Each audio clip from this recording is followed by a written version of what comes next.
Hi అండి, నమస్తే. Welcome to our channel Gayatri simple kitchen. ఈరోజు మనం బీరకాయ పచ్చడిని ఎలా తయారు చేసుకోవాలో చూపించబోతున్నాను. ఈ బీరకాయ పచ్చడి అనేది చాలా టేస్టీగా ఉంటుందండి, అలాగే తొందరగా కూడా తయారైపోతుంది. ముందుగా స్టవ్ ఆన్ చేసుకొని ప్యాన్ పెట్టుకొని అందులోకి 1 టీ స్పూన్ దాకా ఆయిల్ని వేసుకోండి. ఇందులోకి 4-5 టేబుల్ స్పూన్ దాకా పల్లీలని వేసుకోండి.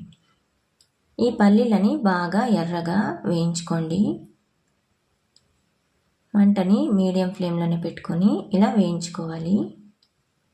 ఇప్పుడు కొద్దిగా పల్లీలు కలర్ చేంజ్ అయ్యాక స్టవ్ ఆఫ్ చేసుకొని పల్లీలను తీసుకొని పక్కన పెట్టుకోండి. ఇప్పుడు ఇదే ప్యాన్లో 10-12 దాకా పచ్చిమిర్చిని యాడ్ చేసుకోవాలి. ఈ పచ్చిమిర్చిని యాడ్ చేసుకున్నాక 1 టీ స్పూన్ దాకా ఆయిల్ని వేసుకోండి.